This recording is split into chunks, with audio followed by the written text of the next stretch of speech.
Hi friends, welcome to Vijayanand blogs. అందరు బాగున్నారా? మేము బాగున్నాము. మీరందరూ కూడా చాలా చాలా బాగుంటారని అనుకుంటున్నాను. చూడండి, పొద్దున్నే మా బాల్కనీలోంచి వ్యూ. ఉదయించే సూర్యుడు కనిపిస్తున్నాడు. మార్నింగే చూస్తే చాలా బాగా అనిపిస్తుంది. రైజింగ్ సన్ చూస్తే నాకు భలే హ్యాపీనెస్ వస్తుంది. చూడండి, మీకు కూడా చూపిస్తున్నాను మా బాల్కనీలోంచి వ్యూ. పొద్దున్నే నిద్ర లేవంగానే నేను బాల్కనీలోకి వచ్చేస్తాను. చూడండి, తులసి మొక్కలో చిన్ని కృష్ణుడి విగ్రహం పెట్టాను, ఒక వినాయకుడు విగ్రహం అంటే నేను ఒక ప్లేస్కి వెళ్ళినప్పుడు ఒక రాయి కనిపించింది. ఆ రాయి చూడంగానే నాకు వినాయకుడి రూపం కనిపించింది. ఆ రాయి తెచ్చుకొని తులసి చెట్లో పెట్టాను. కొంచెం చూస్తే వినాయకుడు లాగుంటాడు.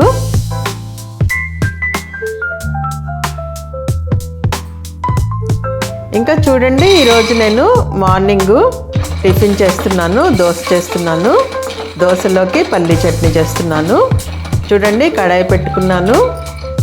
1 కప్పు వేరుశనగకాయ పప్పులు వేయించుతున్నాను. దోరగా వేయించుకోవాలి. మీడియం ఫ్లేమ్ పెట్టుకొని దోరగా వేయించుకోవాలి. చూడండి, వేగిపోయినాయి. ఒక ప్లేట్లోకి తీస్తున్నాను. చల్లగా అయిన తర్వాత పొట్టు తీసేసి మనము గ్రైండ్ చేసుకోవాలి.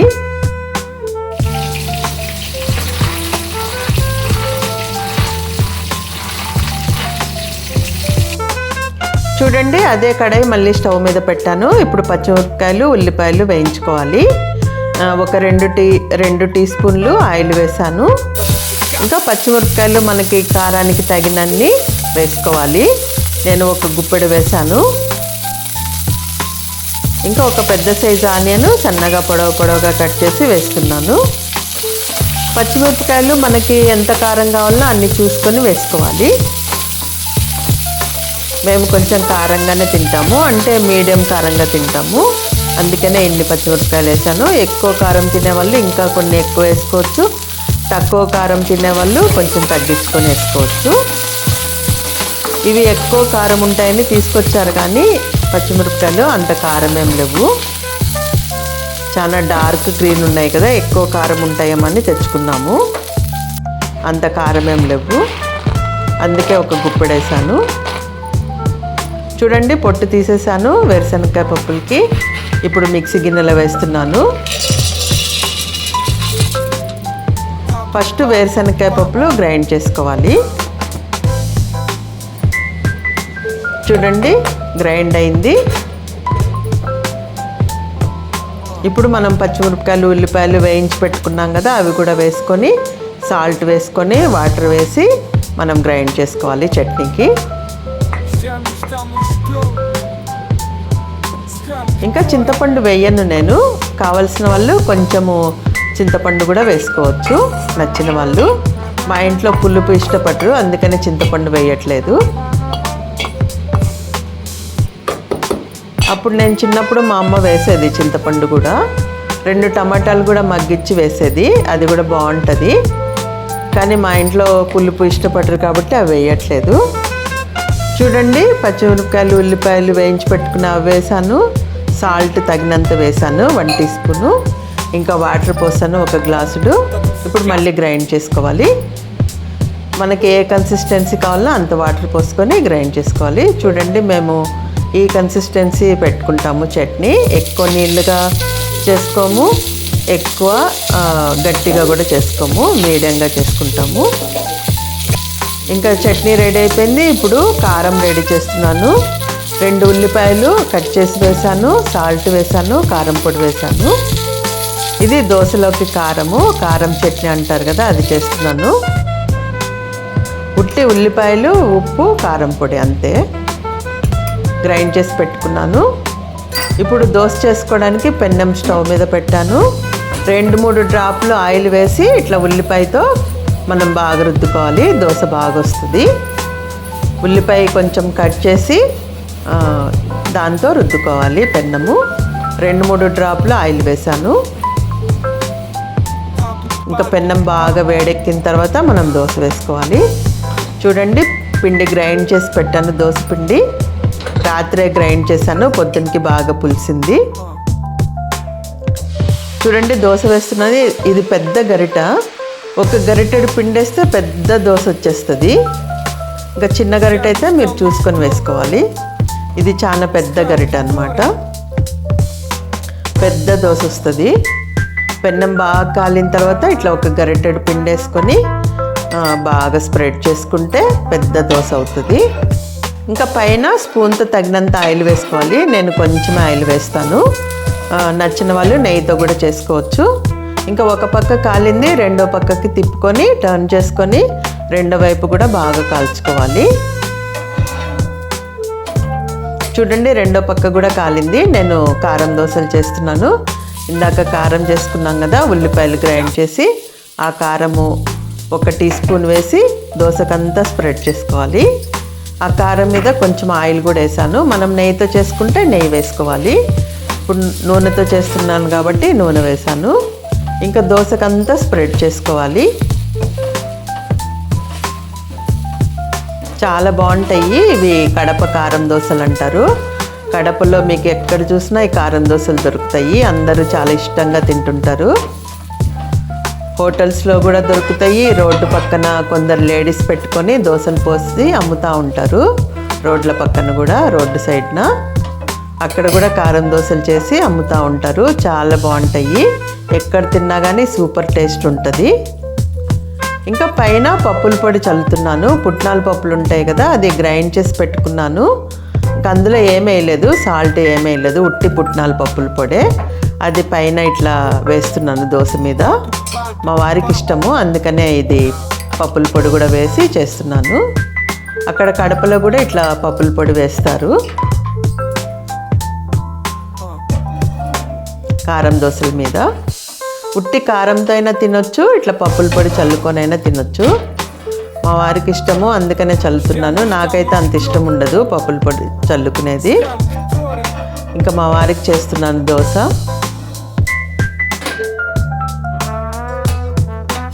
చూడండి ఒక దోశ రెడీ అయిపోయింది. ఇంకొక దోశ వేస్తున్నాను.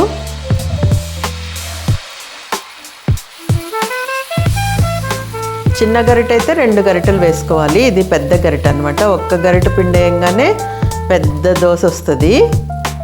ఈ పెన్నం కూడా చాలా పెద్దది, రెక్టాంగిల్లో ఉంటుంది. మా వారు అప్పుడు ఎప్పుడో చాలా ఏళ్ల కిందట హోమ్ సెంటర్లో తీసుకొచ్చారు. నాన్ స్టిక్ అంతా పోయింది, అయినా కూడా నాన్ స్టిక్ లాగా వస్తుంది దోశ. చాలా బాగా వస్తుంది దోశ. అదే పైకి లేసి వచ్చేస్తుంది.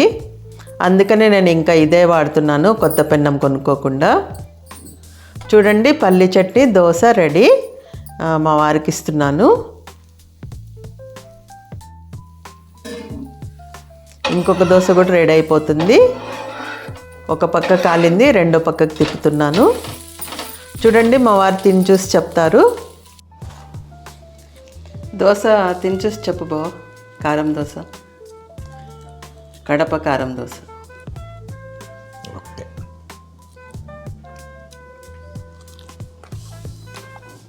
సూపర్,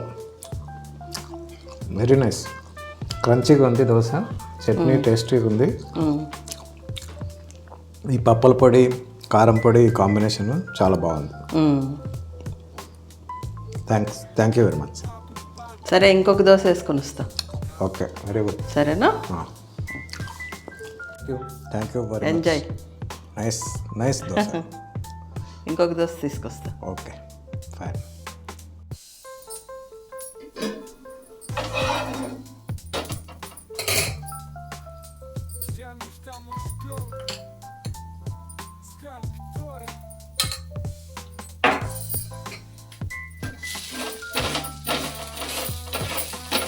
చూడండి ఇంకొక దోశకు కూడా కారం పూస్తున్నాను.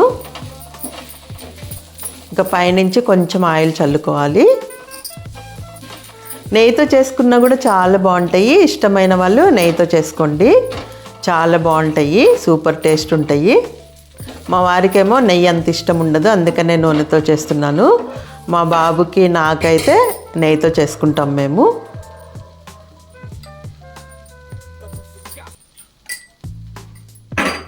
ఒకసారి ట్రై చేయండి, దోశలు చాలా బాగుంటాయి. ఒకసారి తిన్నారంటే మళ్ళీ మళ్ళీ ఇలాగే చేసుకొని తింటారు మీరు.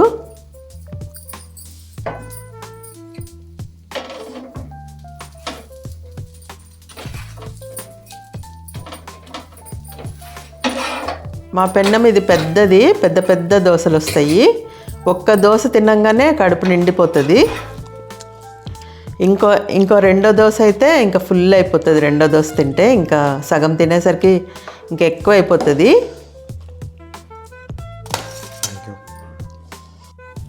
ఇంకొకటి వేయాలనా? చాలా పెద్ద పెద్ద దోశలు. అవును, మామూలుగా హోటల్లో అయితే ఒకటే కదా మనం తినేది, ఇంట్లో కాబట్టి 2 తింటాం. సూపర్ అండి. ఓకే, మైసూర్ మసాలా లాగా ఉంది. బాగుంటాయి కడప కారం దోశలు, చాలా బాగుంటాయి. నువ్వు కూడా చేసుకొని తిను. చేసుకుంటా.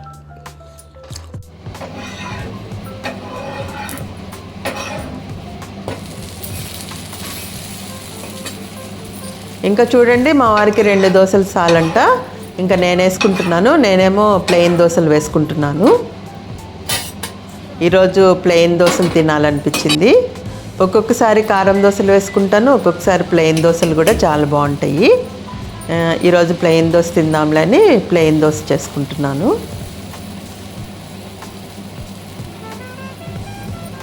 ఇంకా దోశపిండి చేసుకోవడానికి 3 గ్లాసులు బియ్యము, 1 గ్లాసు మినపప్పు, 1 టేబుల్ స్పూన్ మెంతులు వేసి ఈరోజు పొద్దున్న నానబెట్టుకుంటే సాయంత్రము గ్రైండర్ వేసేస్తాను. గ్రైండర్ ఉంది, గ్రైండర్లో రుబ్బేస్తాను పిండి. ఇంకా రాత్రంతా ఫర్మెంట్ అయ్యి పొద్దున దోశలు చేసుకోవచ్చు మనము. ఇంకా పొద్దున దోశలు చేసుకున్నాక మిగిలిన పిండి మళ్ళీ ఫ్రిడ్జ్లో పెట్టుకొని ఎప్పుడు కావాలంటే అప్పుడు దోశలు చేసుకోవచ్చు. 3-4 రోజులు వస్తుంది పిండి. ఒకసారి ఫర్మెంట్ అయిన తర్వాత ఇంకా ఫ్రిడ్జ్లో పెట్టేసుకొని ఎప్పుడు కావాలంటే అప్పుడు చేసుకోవచ్చు. ఒకసారి ట్రై చేయండి, చాలా బాగుంటాయి ఈ దోశలు, కారం దోశలు.